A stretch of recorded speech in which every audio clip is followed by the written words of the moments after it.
This podcast is about introducing our fans to the animals, plants, and other products that we work with at Josh's Frogs. It's an opportunity to paint a picture of our hobby that is refreshing. We want you guys to be successful with the animals that you're keeping, and we want our hobby to grow ethically and sustainably into the future. Welcome to the Josh's Frogs podcast. Today I have Jake, one of our keepers in the dart frog department. Before we start talking about imitator dart frogs, I want to give a shout out to Josh's Frogs, the sponsor of the Josh's Frogs podcast. We're your one-stop shop for everything you need to take care of your reptile and amphibian friends. We carry everything from terrariums to substrates to lighting to decor. And then we also do the live plants, live insects, and then we breed a bunch of the animals here on site. So check us out. We also like to keep you guys educated on the best ways to take care of those animals. So we have tons of blogs and articles and how-to guides, and then also a bunch of videos as well, too. I think you'll notice when you look at a bunch of our videos, you'll see Jake and some of those as well, too. So check us out. We'd love to help you make bringing nature into your house a little bit easier. So we want to support you in that way. So without further ado, we're going to talk about imitator dart frogs. But before we talk about that, let's get to know you a little bit better. How long have you worked at Josh's Frogs? How did you come to work at Josh's Frogs? And what is it that you actually do here? Well, I started at Josh's Frogs, 4 years, 8 months, and like 17 days ago, and maybe 2 hours. But I mean, who's keeping track, right? But the entire time I've spent in the dart department breeding poison dart frogs. Now, for a while, I was doing pretty much all of the darts, but now I mainly focus on the thumbnails and obligate darts. Oh, cool. And give us an idea of what does a typical week look like for you? What are the things that you're doing? Pretend you're talking to your uncle or aunt that has no idea what keeping dart frogs is like. Tell us what's a week look like? What are some of the things that you're doing? So essentially my job can kind of be boiled down to, it sounds kind of crude, but just making frogs for people's pets. So generally a lot of feeding, cleaning, collecting eggs, raising tadpoles, raising froglets to that size where we can send them out and they can go to forever home. Cool. Now, today we're going to talk about imitators, which is a group of thumbnails. Can you describe imitators? Like, what is the imitator group of dart frogs? Describe them. What are they? Yeah, so imitators are a type of poison dart frog, obviously, but where most poison dart frogs will get like 2 inches or so, Yep. Imitators are part of a genus known as Ranitomeya or thumbnail dart frogs. So they'll get maybe the size of your thumb, about 3/4 of an inch. So they stay significantly smaller than other That's dart a frogs. really small animal. It's pretty tiny. That's cool. Now, in the imitator group, there are different morphs. Can you talk a little bit about what are the different types of imitators and what do they look like and if there's any size differences among those? Yeah, so essentially imitators, also known as mimic darts, are mimicking other types of thumbnail darts. So like one of our most popular thumbnail dart frogs is the Southern Variabilis, which is green with black speckling, and then so we've got the green imitator, which is a pretty close copy of that. And just depending on where they're located in Peru is what they'll be generally trying to mimic. That's really cool. Now, there's Intermedius, which happens to be my favorite imitator. More of a Veradero guy myself. Yes. So what are the other imitators that we have that we work with? We work with the Veradero, which are mimicking the Ranitomeya Fantastica Veradero. Mm-hmm. We have the green imitators, like I mentioned. We have the Terrapoto, which are pretty cool. The Baja Hualaga, the Baja Blast, as I like to call them. A Taco Bell. We recently got, we have banded imitators, and we recently got the thing that they mimic, the Summerside, which is pretty cool. Those are probably like the closest. I think early in the hobby, people couldn't tell them apart at all. Exactly, but, yeah. But yeah, those are the main ones. I think we're working with Chazuta as well, Intermedius. Cool. That's all of it. Now, any difference among those morphs as far as size or how they behave or anything like that? Are they pretty similar? Keep one is to keep. Yeah, they're all pretty similar. I don't know if there's too much of a difference. I noticed in some of my Terrapoto that they're slightly more bold, but I don't know if that's a sample size issue or they're actually more bold, but they're all pretty much the same as far as care and behavior. Cool. Now talk a little bit. You've kept other poison dart frogs and worked with other poison dart frogs in our business and in our hobby. Talk a little bit about how keeping imitators is a little bit different than keeping some of those. What's the difference between keeping an imitator and a tinctorius, say, or an eratus? What's the difference? I mean, as far as care, they're pretty much going to be the same. The setup for the tank's going to be similar. I would say the main thing you have to focus on is obviously they're a lot smaller, so they're going to be a little bit more delicate when it comes to temperature and humidity. And then another thing that I don't think you think about, just going through your day-to-day muscle memory, but they like to climb a lot more. So like you got to watch out, like right under the lip of the tank. They'll just be waiting. As soon as you open it, they'll bolt, you know? Yep. So that's Cool. just another consideration. But other than that, I mean, I feel like the care is pretty much the same. Now, when we talked with some other keepers here, we talked a little bit about tinctorius, how we keep those in pairs, and then we talked with Tyler and the Rodus, and we keep those in groups. Imitators, are we keeping those in pairs or groups, and how are we deciding to do that? Imitators are definitely one I recommend keeping in pairs. The females are really aggressive. Like sometimes when I'm trying to sex holdbacks, you know, I'll get it wrong, and I'll put two together, and within like 5 minutes, they're gonna be wrestling, like, you know, guillotining each other, you know, rear naked choke, whatever. They're going to be going like full like MMA. And so then, you know, like, okay, well, I probably got two females there. But yeah, I generally recommend pairs because females will be a little aggressive. I've done like two males and a female before, and that was fine. But yeah, generally pairs, I would say. Cool. Now, talk a little bit about care for these guys as opposed to the other dart frogs. They're much smaller? Are they eating the same size fruit flies? And then we'll talk a little bit about breeding going on. So talk a little bit about food. Are they eating the same amount or a little bit different? Are they eating just the smaller flies? Talk a little bit about that. I would say starting with the froglets, a lot of the thumbnails especially come out of the water pretty small where they can kind of eat fruit flies, but they'll benefit a lot more from having a lot of springtails enclosure. So early on, that's like a pretty big part of their diet. And then as they grow up, pretty much just melanogaster, where other darts will level up to, you know, Heidi or crickets. Like I generally just use the melanogaster. Yep. Talk a little bit about breeding, how many eggs they're laying as opposed to other dart frogs, and sizing and that kind of stuff on tadpoles. How are they a little bit different than some of the other dart frogs when it comes to breeding? Yeah, so with most frogs and toads, a lot of those are going to have one or two mass breeding events per year where they're laying hundreds or even thousands of eggs at a time. Yep. Where boys and dart frogs generally lay fairly small clutches, and they take more of an active role in parenting. And I feel like imitators are even a better example of that, where most of our darts, I think on average, last I checked, is like 5.7 eggs per clutch. Yep. Something like that. Imitators will lay like 2 to 4 eggs per clutch. Oh, wow. And not only will they actually carry their tadpoles to a source of water like other darts, but they actually take it a step further, where the females will actually stick around and lay eggs for the tadpoles to eat. They're what are known as facultative egg eaters. Kind of similar to the obligates we work with, but that might be for a different episode. Yeah. But Yeah. But the females will lay eggs for the babies to eat, but that's not the only thing that the babies can eat. You can separate them out. We raise them alone as well. That's what separates a facultative egg eater from an obligate egg eater, where the obligates, they have to be raised by the parents, where with the imitators, you can let them raise it, but I generally remove them and feed them with our just Josh's Frogs tadpole diet. Yeah. So they're kind of in between what you'd say tinctorius and you know, Pumilio uufraga would be. It definitely seems like a step evolutionarily towards that for sure. Yeah, that's really cool. You talked about a little bit smaller egg clutches, 2 to 4 eggs. Are the tadpoles that much smaller as well too? Tadpoles are pretty small. Another interesting thing that I didn't realize until I started pulling thumbnail eggs is a lot of imitator eggs are white. So the first time, you can imagine my horror. The first time I pulled them, I was like, "Oh, my eggs are infertile. This sucks."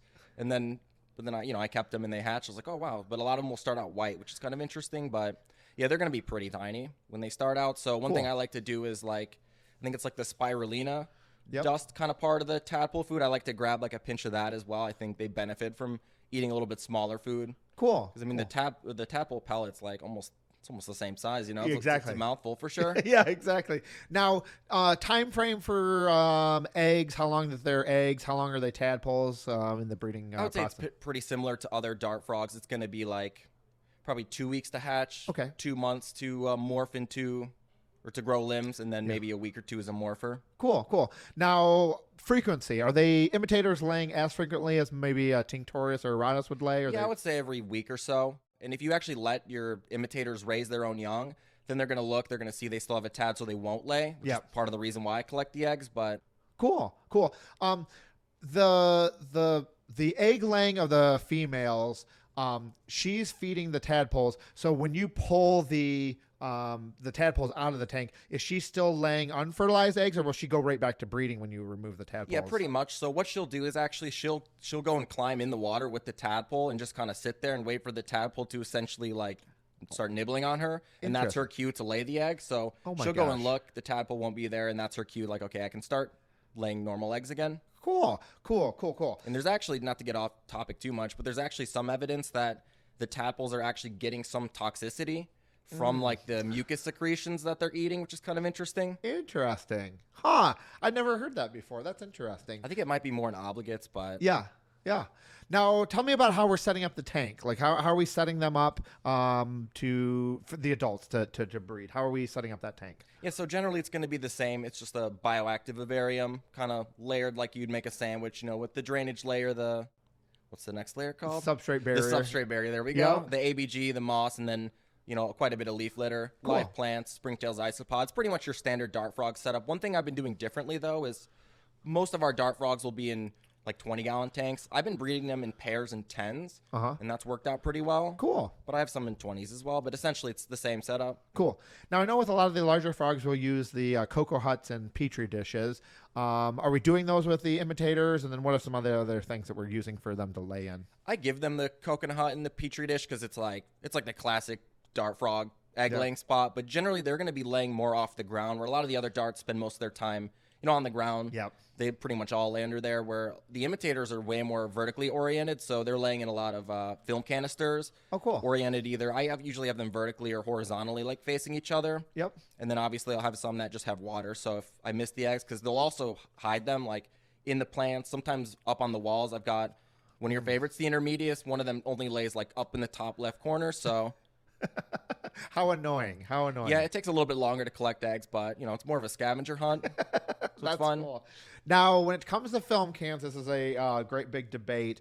White film cans, black film cans. Are you noticing any preferences among? So I like to have both, but I do notice preferences, not necessarily in species, but in individual tanks. Like I have that's not an imitator, but like the orange Sirensis that I work with, they'll only drop their tadpoles off in white film canisters, but the other one only drops them off in black film canisters. So it's kind of fun. Like you kind of get to know your frogs. A lot of it you just kind of store in the back of your mind, but you realize like, oh yeah, like I don't even look at because I know they're not going to put them there. Yep. Now, I think it's interesting too because the theory always was like, hey, you should use black ones because it's a little bit more secretive, but like it just seems like a personal preference. It's just a bizarre. It really seems like it's just based up to the individual. Yeah, it's like the color as well as the like orientation. So some of them will like vertical or horizontal, but yeah. Now, is there any water in the film cans when they're laying? So the way I like to, I wonder if I could pull up a picture or something, but the way I like to have it is like two facing each other, like one vertical and then one like vertical as well, but the one on the bottom will have water. I like to have a few with water just so if they hide them, I don't find the eggs in time. Cool. They have a place to put their tadpole. Now, how are you getting the tadpoles out of the film can? Are you letting the tadpoles develop inside the film can until they carefully, hatch? Very carefully. You're taking them out. I remove them. I have like a little, I call it a scraper tool. It's basically like the corner of a credit card, and I very gently like scrape them out. Obviously, they're pretty small. They're delicate. Yep. So if you feel more comfortable just leaving them, they're really good parents. They'll drop the tadpoles off when they're ready to go, but I like to collect them. Oh, cool. Now, when it comes to people keeping imitators as opposed to other dart frogs, you talked a little bit about their smaller size and their escapability, but like, would you consider imitators and some of the other small thumbnails to be more difficult to keep? And would you tell people to have a little bit more experience? Or would you say, hey, no, it's not that big of a deal. Like you could probably move to smaller dart frogs right away? I mean, as far as care, I keep them the exact same way. I just think it's more of like, they're a lot smaller. They're more delicate to temperature, humidity, like if you've got like mold or whatever growing in your tank, bacteria. So I would say the care is the same. I think you could still manage them fine, but it's something you got to keep your eye on because you're going to have less time to fix if there's an issue. And then obviously, as I mentioned before, they like to climb all the way up. So you got to really watch out for the lid, like as you're opening and closing it. It's one of those darts as well. Like if you leave your lid cracked for whatever reason, you mess up, like they're probably going to escape. Yep. Where like a golden dart frog, phyllobates, they're not going to care. They're just going to sit there, just going to look at it and be like, oh, cool. Yeah, exactly. So talk about the toxicity of imitators and like, are they dangerous to keep?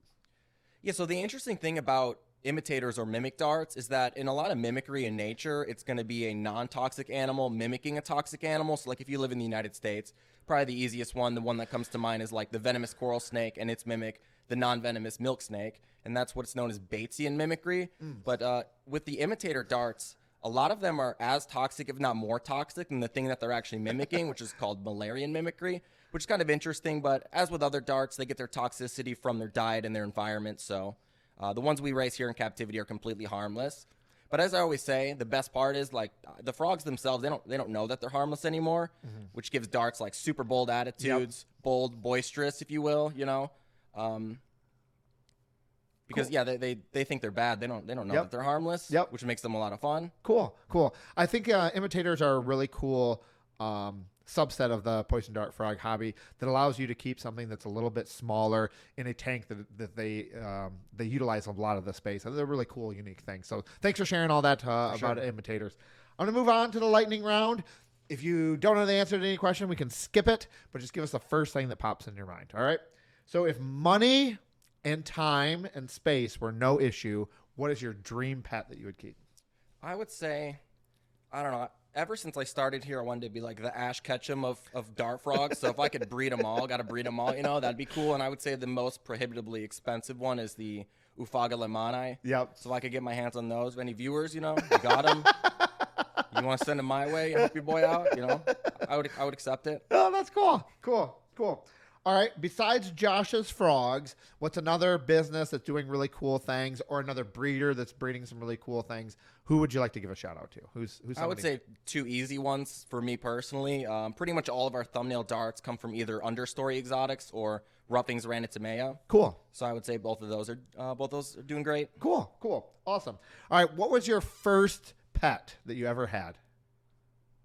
Maybe it wasn't my first pet, but the one that kind of led me towards where I'm at now was when I was 9. I got a leopard gecko for Christmas, and that kind of led me on the trajectory I'm at now, just working with all sorts of reptiles and amphibians. So I would shout out to Jerry, the leopard gecko.